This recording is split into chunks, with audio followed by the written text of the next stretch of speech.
Hello everyone. So finally DDA का notification out हो चुका है आफ्टर 1.5 और 2 ईयर। लास्ट टाइम जो वैकेंसी आई थी वो 2023 में आई थी और शायद नवंबर या दिसंबर के एंड में ही आपका एग्ज़ाम हुआ था।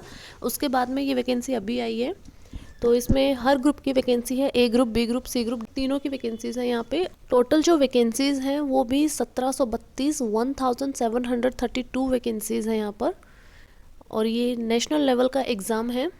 इसके जो रजिस्ट्रेशन है वो 6 अक्टूबर से स्टार्ट होंगे और लास्ट डेट जो रहेगी वो 5 नवंबर रहेगी। सिलेक्शन प्रोसेस में पहले आपका एग्ज़ाम होगा और जो ग्रुप ए की जो पोस्ट है उनमें कुछ पोस्ट में इंटरव्यू है और कुछ पोस्ट में एक्सपीरियंस मांगा गया है। तो हम क्वालिफिकेशन और एक्सपीरियंस आगे डिस्कस करेंगे। एग्ज़ाम डेट अनाउंस कर दी गई है जो कि दिसंबर के लास्ट में या जनवरी के स्टार्टिंग में आपका एग्ज़ाम रहेगा। ओके, वैकेंसीज देखें तो ग्रुप ए की 53 वैकेंसीज़ हैं, ग्रुप बी की 324 वैकेंसीज़ हैं, ग्रुप सी की 1355 वैकेंसीज़ हैं, टोटल 1732 वैकेंसीज़ हैं। कैटेगरी वाइज डिस्कस करें तो यूआर की टोटल 769 वैकेंसीज़ हैं, एससी की 207 वैकेंसी हैं, एसटी की 131 है, ओबीसी की 452 है, ईडब्ल्यूएस की 173 एंड टोटल 1732 वैकेंसीज हैं। बी वैकेंसीज में है assistant director, legal assistant, planning assistant, architectural assistant, programmer, junior engineer electrical में, मैकेनिकल में, सेक्शनल ऑफिसर हॉर्टिकल्चर में, नायब तहसीलदार, junior translator, assistant security officer.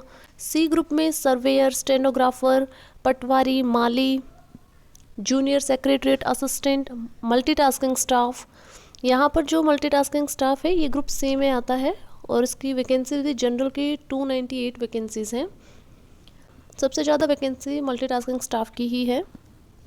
Educational qualification देखें तो लीगल असिस्टेंट के लिए आपका डिग्री होना चाहिए लॉ में, 3 साल का एक्सपीरियंस भी चाहिए है। आर्किटेक्चरल असिस्टेंट में आपका आर्किटेक्चर में डिग्री चाहिए। असिस्टेंट सेक्शन ऑफिसर के लिए आपका बैचलर डिग्री चाहिए किसी भी स्ट्रीम में। जूनियर इंजीनियर के लिए डिप्लोमा इन सिविल इंजीनियरिंग। नायब तहसीलदार के लिए किसी भी सब्जेक्ट में आपका ग्रेजुएशन है तो अप्लाई कर सकते हैं, 50% से अबव मार्क्स होने चाहिए।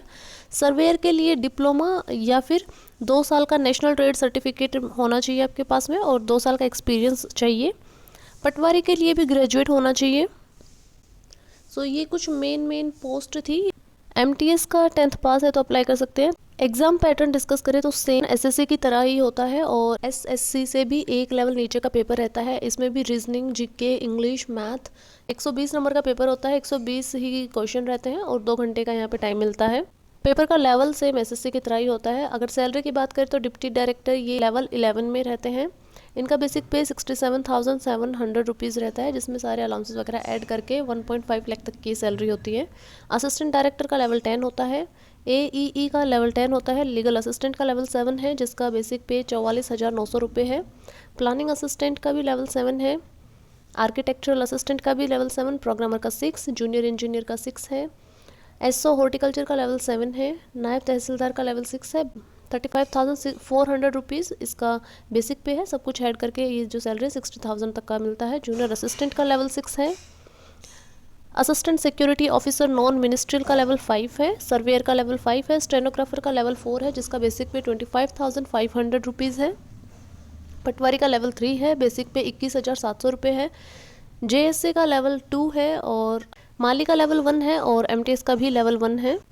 इसके अलावा जॉब लोकेशन आपका दिल्ली रहेगा। Delhi is the capital of the country, so यहाँ पर जॉब करना अपने आप में बहुत बड़ी बात होती है। एंड जो भी बच्चे नॉर्थ रीजन के जो भी बच्चे हैं वो सब लोग यहाँ अप्लाई करेंगे। तो कंपटीशन पोस्ट वाइज वैकेंसी कम है। टोटल नंबर में तो 1700 प्लस हैं, तो टोटल नंबर में तो ज़्यादा है, लेकिन हम किस पोस्ट के लिए अप्लाई कर रहे हैं हमें वो देखना है। तो पोस्ट वाइज वैकेंसीज कम है, कंपटीशन थोड़ा सा हाई रहेगा, पेपर का लेवल यहाँ पर ईजी रहता है। और द मोस्ट इम्पॉर्टेंट थिंग कि जो डीडीए का एग्ज़ाम है ये नेशनल लेवल का एग्ज़ाम होता है। तो जो आपका कास्ट वाला कन्फ्यूज़न रहता है कि दिल्ली का पेपर है तो क्या हम दूसरे जो स्टेट के बच्चे हैं वो जनरल में काउंट होंगे, तो नहीं, ऐसा नहीं है। जैसे एसएससी नेशनल लेवल का एग्ज़ाम है ऐसे ही डीडीए भी नेशनल लेवल एग्ज़ाम है। तो अगर आप ओबीसी के हैं तो आप ओबीसी के ही काउंट होंगे जब आप एप्लीकेशन फॉर्म फिल करेंगे तो, ठीक है। जब डीएसएसबी का पेपर होता है ना तो वहाँ पर आप दूसरे स्टेट के हैं तो जनरल में काउंट होंगे। ये डीडीए का पेपर है, नेशनल लेवल का है, तो यहाँ पर आप ओबीसी के हैं तो ओबीसी में ही काउंट होंगे, ठीक है। सो अभी भी अगर कोई डाउट है तो कमेंट में पूछ सकते हो। बाकी सिलेबस क्या है, पैटर्न क्या है, ये सब हम ऑफिशियल जो आपका फुल नोटिफिकेशन आ जाएगा तब डिस्कस करेंगे। वीडियो अच्छी लगी तो चैनल को सब्सक्राइब कर लेना। जय हिंद।